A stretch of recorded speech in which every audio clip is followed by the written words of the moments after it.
मेरे प्यारे देशवासियों, नमस्कार। कोरोना के खिलाफ देश आज फिर एक बहुत बड़ी लड़ाई लड़ रहा है। कुछ सप्ताह पहले तक स्थितियां संभली हुई थी और फिर एक कोरोना की दूसरी वेव तूफान बनकर आ गई। जो पीड़ा आपने सही है, जो पीड़ा आप सह रहे हैं, उसका मुझे पूरा एहसास है। जिन लोगों ने बीते दिनों में अपनों को खोया है, मैं सभी देशवासियों की तरफ से उनके प्रति संवेदनाएं व्यक्त करता हूं। परिवार के एक सदस्य के रूप में मैं आपके दुख में शामिल हूं। चुनौती बड़ी है, लेकिन हमें मिलकर अपने संकल्प, अपने हौसले और तैयारी के साथ इसको पार करना है। साथियों, अपनी बात को विस्तार देने से पहले मैं देश के सभी डॉक्टरों, मेडिकल स्टाफ, पैरामेडिकल स्टाफ, हमारे सभी सफाई कर्मचारी भाई बहन, हमारे एम्बुलेंस के ड्राइवर्स, हमारे सुरक्षा बल, पुलिसकर्मी, सभी की सराहना करूंगा। आपने कोरोना की पहली वेव में भी अपना जीवन दांव पर लगाकर लोगों को बचाया था। आज आप फिर इस संकट में अपने परिवार, अपने सुख, अपनी चिंता छोड़कर दूसरों का जीवन बचाने में दिन रात जुटे हुए हैं। साथियों, हमारे शास्त्रों में कहा गया है, त्याज्यम न धैर्यम विदुरेऽपि काले, अर्थात कठिन से कठिन समय में भी हमें धैर्य नहीं खोना चाहिए। किसी भी परिस्थिति से निपटने के लिए हम सही निर्णय लें, सही दिशा में प्रयास करें, तभी हम विजय हासिल कर सकते हैं।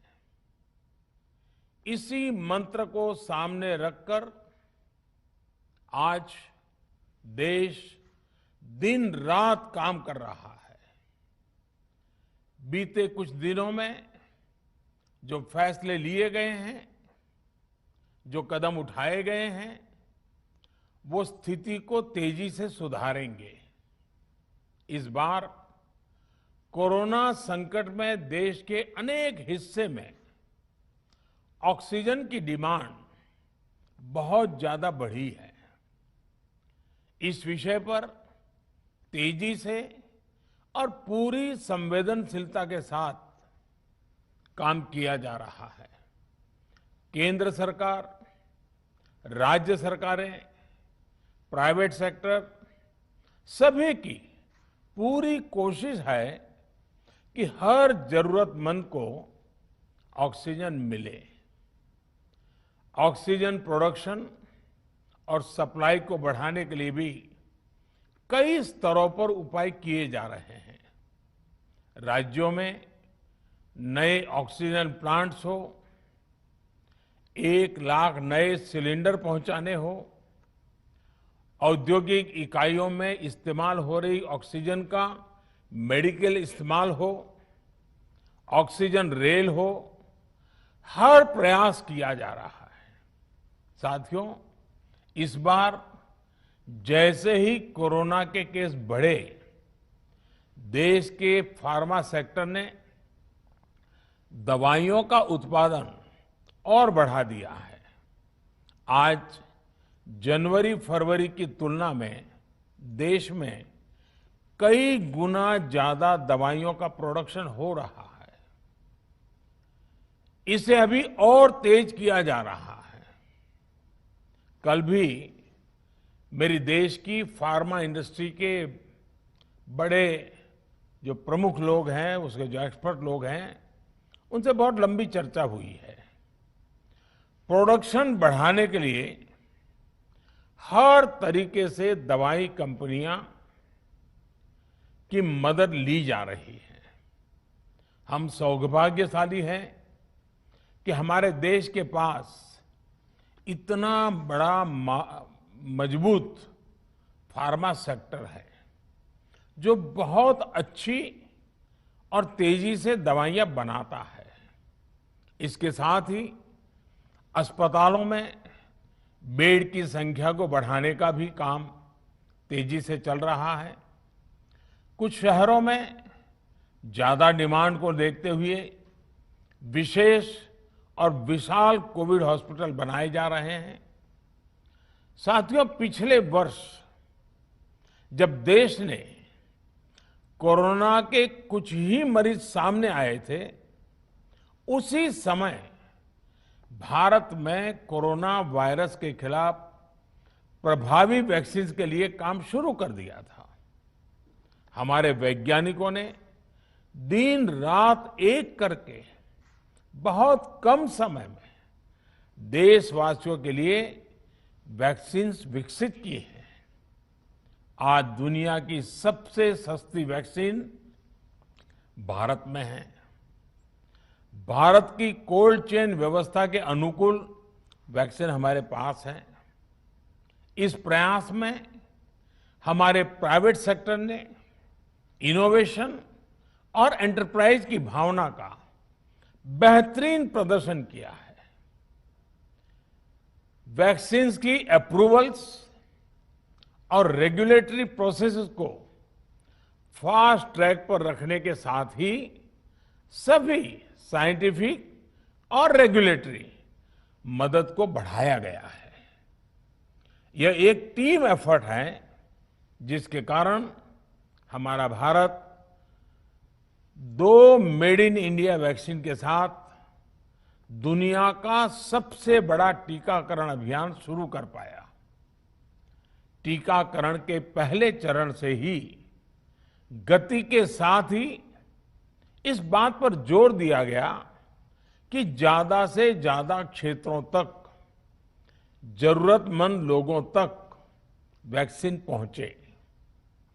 दुनिया में सबसे तेजी से भारत में पहले 10 करोड़, फिर 11 करोड़ और अब 12 करोड़ वैक्सीन डोज दिए गए हैं। आज कोरोना से इस लड़ाई में हमें हौसला मिलता है कि हमारे health care workers, frontline corona warriors और सीनियर सिटीजन्स के एक बड़े हिस्से को वैक्सीन का लाभ मिल चुका है। साथियों, कल ही वैक्सीन को लेकर हुए एक और अहम फैसला भी हमने किया है। 1 मई के बाद से 18 वर्ष के ऊपर के किसी भी व्यक्ति को वैक्सीनेट किया जा सकेगा।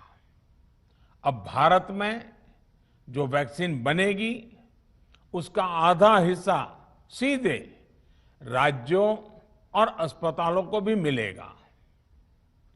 इस बीच गरीबों, बुजुर्गों, निम्न मध्यम वर्ग के लोग, 45 वर्ष की आयु के ऊपर के व्यक्तियों के लिए केंद्र सरकार का जो वैक्सीन कार्यक्रम चल रहा है वो भी उतनी ही तेजी से जारी रहेगा। पहले की तरह ही सरकारी अस्पतालों में मुफ्त वैक्सीन मिलती रहेगी, जिसका फायदा, जैसा मैंने कहा, हमारे गरीब परिवार हो, हमारे मध्यम वर्ग, निम्न मध्यम वर्ग के परिवार हो, वो उनका लाभ उठा सकेंगे। साथियों, हम सभी का प्रयास जीवन बचाने के लिए है, और जीवन बचाने के लिए तो है ही, प्रयास से भी ये है कि आर्थिक गतिविधियां और आजीविका कम से कम प्रभावित हो। प्रयास का तरीका यही रखा जाए। वैक्सीनेशन को 18 वर्ष की आयु के ऊपर के लोगों के लिए ओपन करने से शहरों में जो हमारे वर्कफोर्स है उसे तेजी से वैक्सीन उपलब्ध होगी। राज्यों और केंद्र सरकार के प्रयासों से श्रमिकों को भी तेजी से वैक्सीन मिले लगेगी। मेरा राज्य प्रशासन से आग्रह है कि वो श्रमिकों का भरोसा जगाए रखे।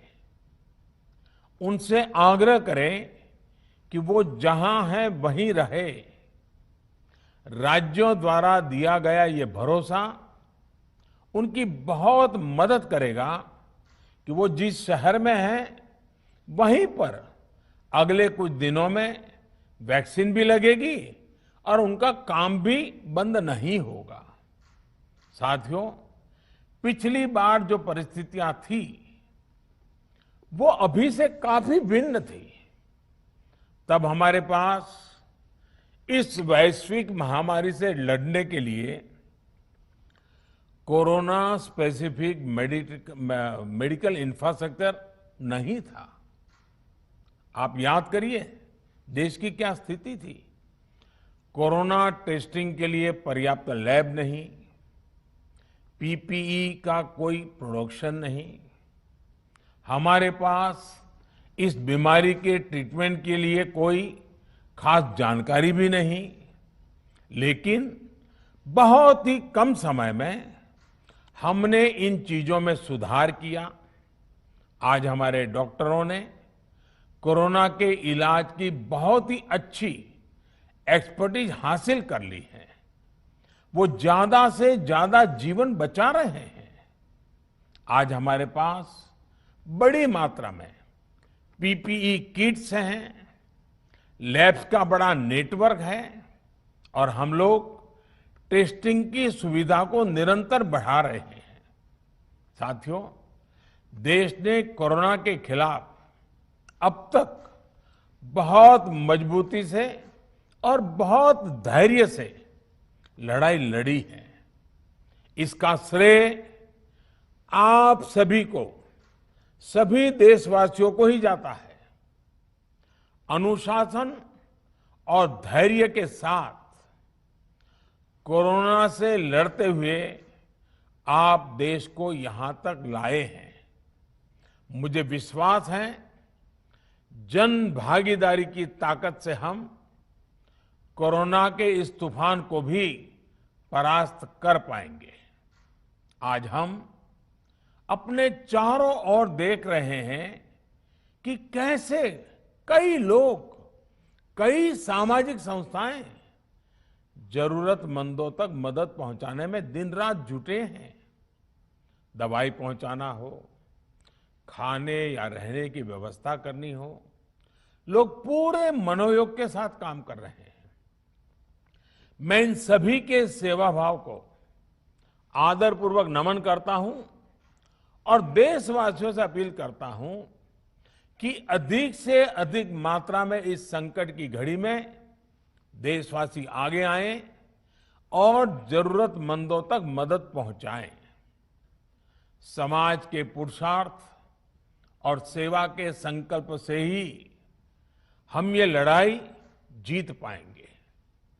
मेरा युवा साथियों से अनुरोध है कि वो अपनी सोसाइटी में, मोहल्ले में, अपार्टमेंट्स में छोटी छोटी कमेटियां बनाकर कोविड अनुशासन पालन करवाने में मदद करें। हम ऐसा करेंगे तो सरकारों को न कभी कंटेनमेंट जोन लगाने की जरूरत पड़ेगी, न कर्फ्यू लगाने की जरूरत पड़ेगी और लॉकडाउन का तो सवाल ही नहीं उठता है, आवश्यकता ही नहीं पड़ेगी। स्वच्छता अभियान के समय देश में जागरूकता फैलाने के लिए मेरे बाल मित्रों ने बहुत मदद की थी। छोटे छोटे बालक, 5वीं, 7वीं, 8वीं, 10वीं में पढ़ने वाले, उन्होंने घर के लोगों को समझाया था, मनाया था। उन्होंने बड़ों को भी स्वच्छता का संदेश दिया था। आज मैं फिर अपने बाल मित्रों से एक बात विशेष तौर पर कहना चाहता हूं। मेरे बाल मित्र, घर में ऐसा माहौल बनाइए कि बिना काम, बिना कारण घर के लोग घर से बाहर न निकले। आपकी जीत बहुत बड़ा परिणाम ला सकती है। प्रचार माध्यमों से भी मेरी प्रार्थना है कि ऐसे संकट की घड़ी में वो लोगों को सतर्क और जागरूक करने के लिए जो प्रयास कर रहे हैं उसे और बढ़ाएं। इसके साथ ही इसके लिए भी काम करें कि डर का माहौल कम हो सके, लोग अफवाह और भ्रम में न आए। साथियों, आज की स्थिति में हमें देश को लॉकडाउन से बचाना है।